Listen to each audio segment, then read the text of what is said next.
これでわかるヒュッテム。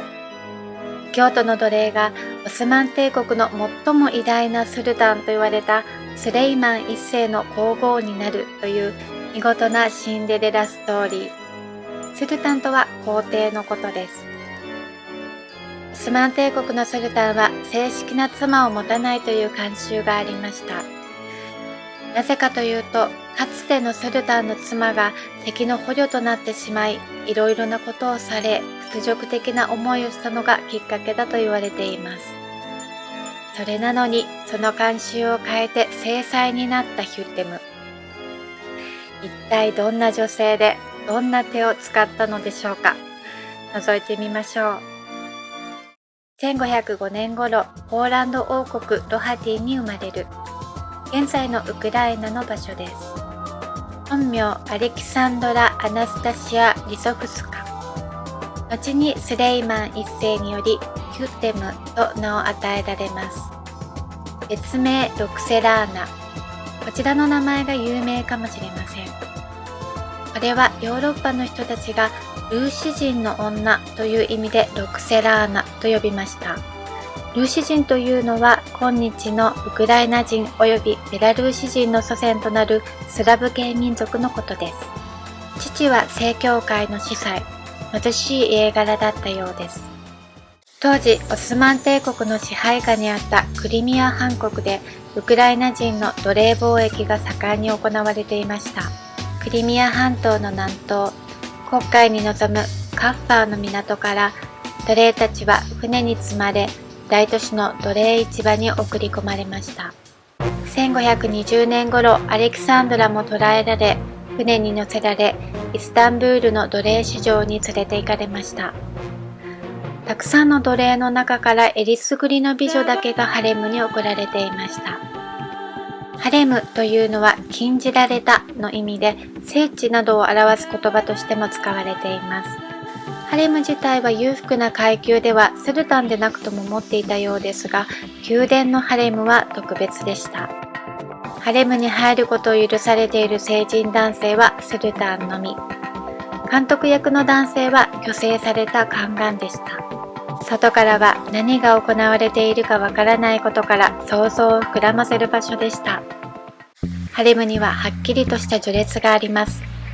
ハレムに入った女性たちはその階段を上りたいと思い努力します。それはいかに皇帝に気に入られるかということ。なので歌や踊り、アラビア語の読み書きなど必死に勉強します。まあほとんどの女性は一晩のお相手に過ぎないようですが、まず連れられてきた奴隷は10人ほどの大部屋で生活をします。そこで皇帝に見初められると、個室や素敵なドレス、召使いが与えられ、オダリスクと呼ばれる。オダとは部屋のこと。部屋を持つ者を意味します。その中でも特に寵愛を受けるとイクバル。子供を産めばカドゥン・エフェンディ。さらにその中でもスルタンの長男を産んだ女性はバシュ・カドゥン・エフェンディと呼ばれ、待遇がどんどん良くなっていきます。このバシュ・カドゥン・エフェンディの位にいる人はすでに存在していました。マヒデブラン・スルタン、第一夫人、ハセキ・スルタン。夫人といっても法的なものではなく呼び名だけです。ハセキというのは特に寵愛された妃が用いた称号です。ムスタファという息子がいました。ヒュッテムはすぐにスレイマンのお気に入りの寵妃になり、このマヒデブランが最大のライバルになります。もちろん二人はバチバチに火花を散らします。そしてヒュッテムも男の子を産みました。これにより彼女の宮廷内での力バランスはより強くなりました。しかも彼女のすごいところはオスマン王家の慣習を変えてしまったところ。それまでは一度王子を産んだ寵妃はスルタンから隔てられ、二人目の王子を作る機会は失われるのが常でした。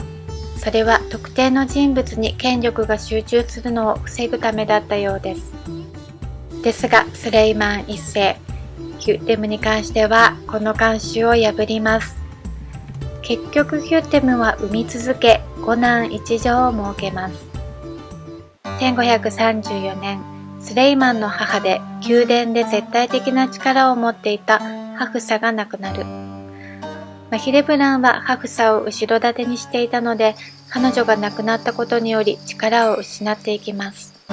この後、マヒレブランと息子のムスタファは宮殿を去ることになるのですが、そのきっかけとされる事件がヒュッテムとの大喧嘩。マヒレブランがヒュッテムの顔に傷を負い、それを知ったスレイマンが激怒して追い出したとも言われています。ただこれ、実はヒュッテムが自分で傷をつけてスレイマンに見せたなんて説もあったりします。そしてスレイマンはヒュッテムと正式に結婚しました。これまたオスマン帝国の慣習を破り行われました。ヒュッテムは法的に奴隷の地位から解放され、正式に皇后になりました。彼女はさらにハレムにいるライバルとなりうる美女たちを嫁がせたりして追い出し、自らの地位を盤石なものとしました。1536年、大宰相イブラヒムパシャが処刑されました。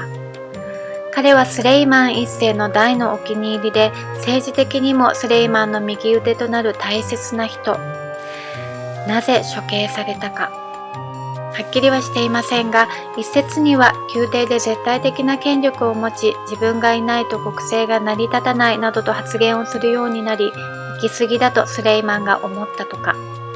またはイブラハムはマヒレブランの息子ムスタファを次期スルタンに推していて、ヒュッテムが邪魔だと思い、うまいことスレイマンを操ったとか。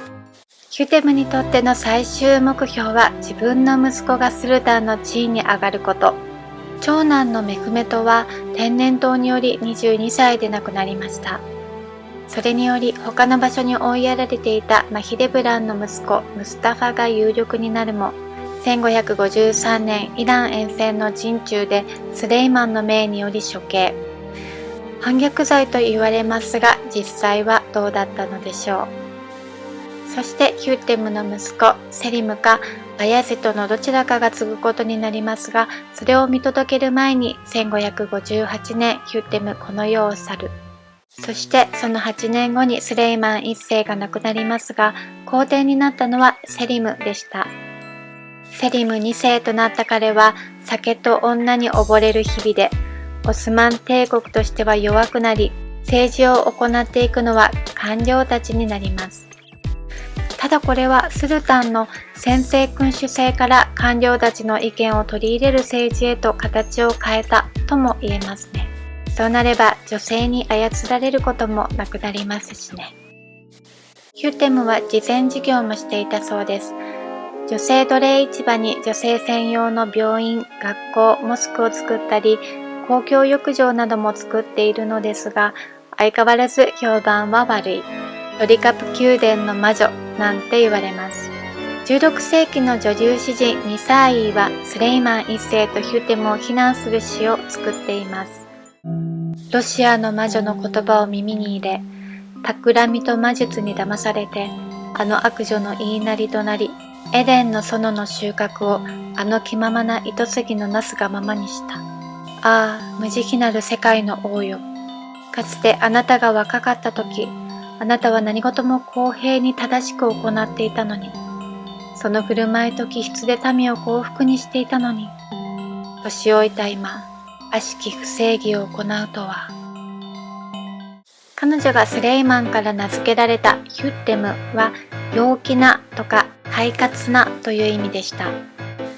伝えられるところによると、陽気で人を引きつける魅力はあったけれども、それほどの美女ではなかったとか。おそらくスルタンの周りにいる人たちはみんな様子を伺っている人ばかり、つつましくおしとやかにして気に入られようとしていたと思います。いつも厳しい顔をしていた皇帝を笑いで満たし癒してくれたのが彼女だったのかもしれません。張り詰めた空気を壊してくれる唯一の人。他にもいろいろ壊していそうですが、一見華やかに見えるハレムの内情やヒュッテムという女性の生き方、いかがでしたでしょうか。では最後にハレムやヒュッテムの絵画を見ながらお別れいたしましょう。ご視聴ありがとうございました。